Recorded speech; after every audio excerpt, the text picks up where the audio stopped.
no sense of urgency. Si Saldico po ay hindi nakatakas, pinatakas. May direktang utos sa akin, huwag nang bumalik ng Pilipinas at manahimik na lamang.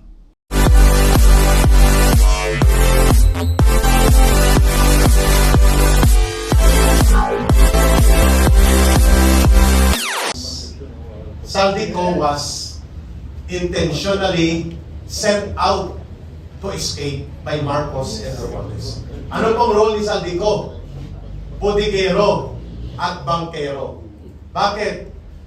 Lumabas po sa interim report ng ICI na isinalaysay ni Engineer Alcantara na ang mansyon sa Valle Verde ni Saldico ay doon nakabodega ang limpak-limpak na pera, male-maleta, karton-karton na nagkakahalaga ng bilyon-bilyon. By that indication of revelation recorded in the interim report published or issued by ICI, sent out to Marcos, it appears na si Saldico ay butigero, bankero ni Marcos at ni Romualdez. Kaya ang sense of urgency kung bakit hindi siya inahabol at bakit pinatakas ito sapagkat sa kanya po ang pagsambulat ng criminal trails. Meron pa. Ito pa po ito very important ito. As early as the first, si Marcoleta pang chairman, nabanggit na yung pangalan nung Paul Estrada at saka yung Mark Texon. Sinabi nila, ito yung tao ni Saldico. Pero si Lacson ba? Pinatawag niya yun? Nakasibat na, sabi, nasa Chile na yung... kung bagban ka ng bilyon-bilyong peso, do you think titigil pa yun? Kaya hindi na nila mapatawag eh. But these were very important witnesses to the crime. Kasi, yung sinabi ni Contessa na diniliver niya sa bahay ni Martin Romualdez yung pera. Tinanong, paano na-deliver yun? Sabi ni Contessa, Sir, taga-karga lang ako. Kasama namin yung Paul Texon at saka Mark. Yun ang nag-deliver. Tapos sinabi daw ni Romualdez na, hindi na-renovate yung pera ko. Bakit? Pag ni-renovate mo, wala bang tao doon sa bahay mo? Correct. Ha? So, yun ang excuse, no? So, bakit pinalusot yung Texon? At saka, na-mention yung pangalan nila ni Bryce Hernandez positively identified. So, bakit pinalusot? Tapos yung mga eroplano, pinraise nila yung mga assets ng mga ibang tao, pero bakit pinalusot nila yung mga eroplano, yung mga assets?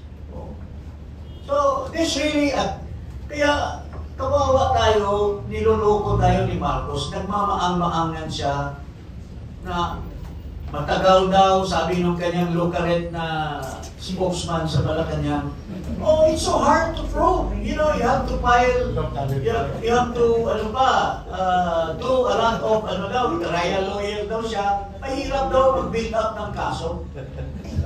Nag-testify na nga, umami na nga yung mga tao, si Bernardo, umami na, binigyan niya ng 15% daw yung executive secretary. Yes.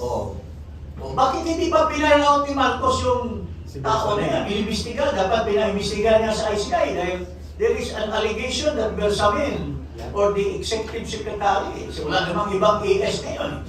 Siya lang naman. Sinabi yung tri-give, bakit hindi mo pinatawag yung tri-give? Why are not they interested to investigate Bersamin dito sa Blue Ribbon? 15% of 2.8 billion. Magkano yan? 350 yun. Million. Okay. So, yun po, mga kababayan.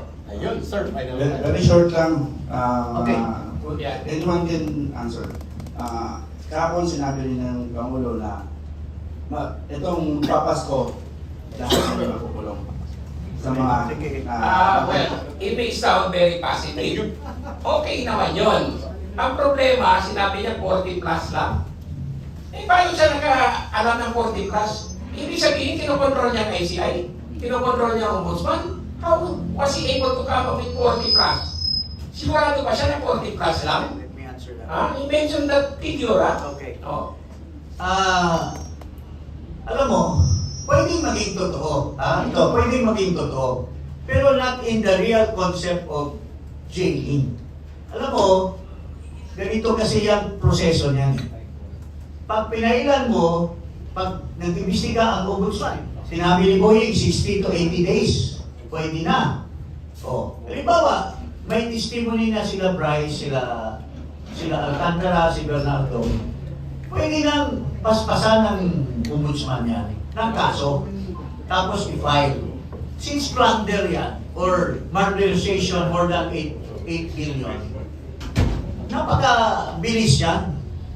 Kulong ka agad yan, but not in the concept of imprisonment. Yung katulad nila Jingo nila ni Bong Revilla, pwede mong ikulong kagaya ni Laila De Lima.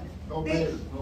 No bail No bail yan Pagka na-file yan, the Sandigan Bayan will immediately issue An arrest order. an arrest order. Now, since it's not bailable, dapat ginawa na ni Marcos yan. Noon pa. Kumbinsido kayo na may makukulong. Kung gawin nila yan. Pero not kulong na convicted. Kulong na, since it's not bailable, they will be detained or will be in the custody of the law. In that concept.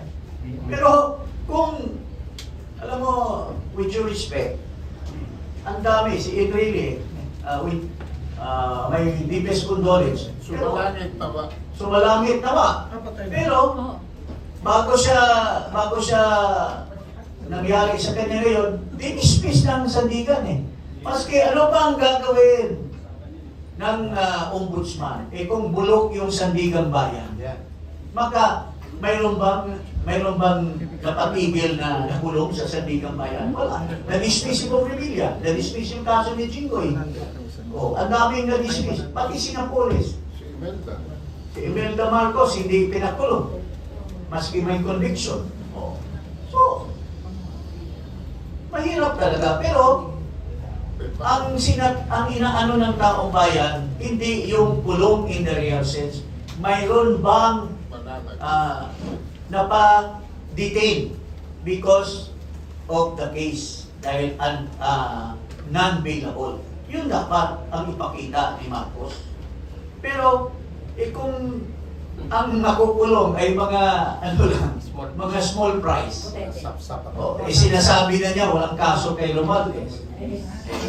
Ano klaseng justisya meron tayo? Kaya na ang mga iglesia, ang mga ibang mga sekta ay talagang magpamakita ng kanilang disgust on how things are being done by Marcos. Yun lang po. May joiner lang po si Yusek Bero.